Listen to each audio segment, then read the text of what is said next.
What's up guys, Houndish here, and today we're jumping in with some Destiny 2 news. Of course, we got the new raid this weekend. It was cleared very quickly for World First, and it features some very strange gear. So we'll talk about that, and we'll also get a quick look at the raid exotic. We'll cover a couple of new secrets as well as content updates. And then Bungie reveals some new content for Season 21, which of course is Season of the Deep.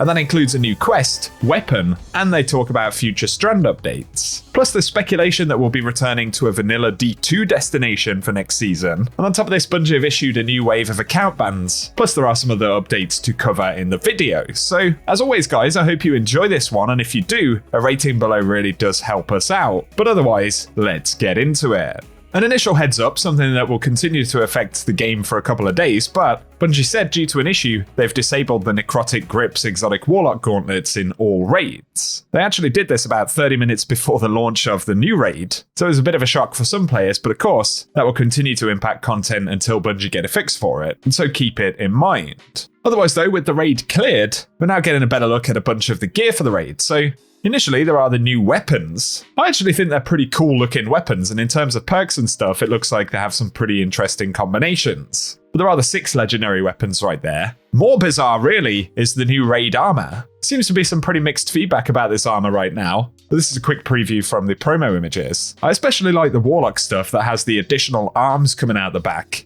But in terms of the pattern and the shader, not entirely sure what I think just yet, so what do you guys think about the raid armor? Give us your thoughts below. There is of course the new raid exotic though, and in case you haven't seen it, it's conditional finality, and it has split decision with dual barrels that split into stasis and solar damage. Then the other trait is paracausal pellets, and landing nearly all stasis pellets will freeze targets, but additionally landing nearly all solar pellets will ignite them. And there's a clip right here that was shared by SK, who was actually in the World First team. You can see the initial shot right there freezes the targets. And the second round of pellets creates that ignition that obviously is going to blow up all of the frozen targets. So it looks like a pretty fun raid exotic at the very least. And in terms of acquiring it, there will be several different triumphs that increase the drop rate for the exotic in the raid. So most of them are for completing certain challenges. And there are actually 12 triumphs that give it an increase to the drop rate. So at least there is that bonus for any players who perhaps have bad luck getting it. There are a couple of additional drops that come from triumphs as well, including the Gift of Cruelty, which is the raid exotic ship, and the Dream Demon, which is the exotic sparrow for the raid. So give us any thoughts you have on the raid in general down below, guys. On top of that, when the raid was cleared, there was a new cutscene that went live in the game, and also some new collectibles called Apogee Repeaters, which can be found on Neomuna. And if you look in the Neomuna Secrets triumphs, it will list the locations where they can be found. When you pick them up, you get 100 reputation for Nimbus, as well as 1,000 glimmer. But that's about it really. Players have now collected all of them just to see if there's an additional reward or anything like that. But that doesn't appear to be the case. Although, initially it was intended for the rest of the Strand fragments to be unlocked after the raid, which would have also unlocked the exotic quest for the final warning, but Bungie decided to drop those earlier, so I guess post-raid content maybe felt a bit lackluster compared to in other releases. But I guess partially that is because Bungie released some of that stuff a little bit early. So give us your thoughts on the events of the weekend so far in the comment section. Up next though, let's talk a little bit about future content. And Bungie have given some details about a new quest coming in Season of the Deep, and of course that's Season 21, which should be kicking off in May. In fact, apparently the manifest for Destiny 2 was updated just a couple of days back, and it currently lists the 23rd of May as the launch date for Season 21. And the end date of the season, according to that, should also be the 22nd of August, which of course is when Season 22 will begin. That's according to JP Deathblade on Twitter, so good to have a bit of a heads up about that. But Bungie said in their most recent update that a new year of storytelling kicked off with Lightfall and will continue through our seasons between now and the final shape. But they said they want to give players a preview of a particular quest that they're bringing to Neomuna in Season of the Deep. So for Season 21, there'll be a quest where players explore the city of Neomuna to learn about the nature of the Veil through Osiris's research and newly uncovered Ishtar Collective data. And they say this pursuit will be available to all Lightfall owners and will take place separately from the events of Season of the Deep. And as a reward for completing the final step, players will gain access to 3 new Strand aspects. We don't know exactly what those will do, but they've said Titans will get Fletchered Storm, Hunters will get the Threaded Spectre, and Warlocks the Wanderer. But they will have more details to share on these as we get closer to Season of the Deep. And again, these will be a reward for this particular new quest. So that'll be available for all players who own Lightfall, and on top of this, they say Lightfall owners will get their hands on a new legendary weapon for completing the quest, and that is the hand cannon that we can see on screen right here. It also turns out to be the hand cannon that players have been speculating about because it did appear in the artwork for Lightfall, so we can see the hunter holding it right here. So as for why it wasn't in Lightfall itself, I guess there are two possibilities. Either it was something created for the marketing material but then was never actually produced in the game just yet. It's also strange because Bungie show us concept art for the weapon, which suggests the possibility that it's still in development. But the other possibility is that this is cut content of some sort from Lightfall, but given the feedback around the story, lack of information about the Veil, and the fact that the hand cannon isn't actually in the game, perhaps Bungie decided that they need to produce this piece of content after the fact. Who really knows? It is interesting though, because not only is there the hand cannon, but we see the Titan also in that Lightfall artwork, holding a different model of grenade launcher that has that same kind of pattern as what we see on the hand cannon. So it may well be the case that there are a few weapons in this style, although that is pure speculation.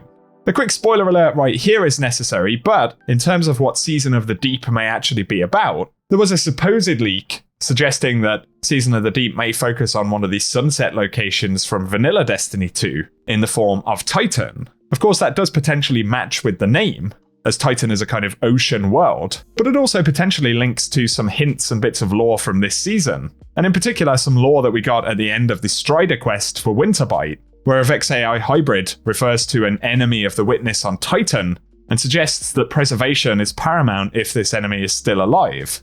And so a potential hint right there to some of the upcoming content for Season 21, or indeed Year 5 as a whole. And one interesting possibility for this enemy of the Witness on Titan, of course, could be the giant worm or sea monster that players spotted back in the day in the background beneath this methane ocean. So who knows, it's certainly a possibility. I guess if there was an enemy of the Witness, an ancient worm, sea creature, monster thing, potentially makes sense. Either way, for now, a potential hint at what we might see in Season 21 with a potential return to Titan, a better idea of when Season 21 will launch and end, and also the fact that we're going to get that weapon, new story about the Veil, and aspects for Strand as pieces of content adjacent to the main release for Season 21. So give us your thoughts about that down below.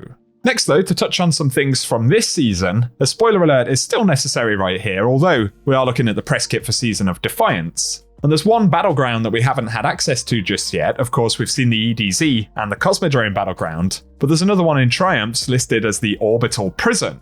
And so looking at the images right here, it appears that the next battleground will be aboard a Cabal ship.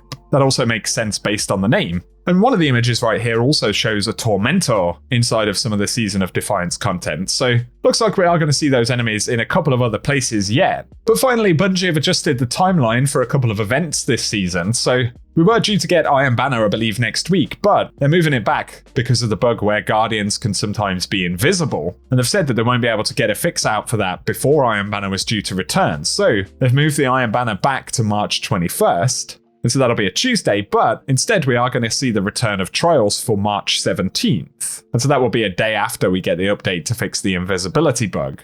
And so Trials next Friday, then Iron Banner the following week on the Tuesday's reset. The final thing I wanted to mention right here, but Destiny 2 team said that their security team is issuing a wave of bans targeting players who've participated in account recovery and boosting activities. So many folks who've been doing that could potentially see account bans and things like that, and they add that players should never share account credentials with others, and there's a link to their banning policies as well, so you can find that via Destiny 2 team on Twitter. But for today guys, that is everything we have to speak about in this video, so as always, I hope you've enjoyed this one, and if you have, a rating down below really does help us out on the channel. Also feel free to get subscribed if you want to be kept up to date with more Destiny content. But otherwise, thank you as always for tuning in, and I hope you guys have an awesome day.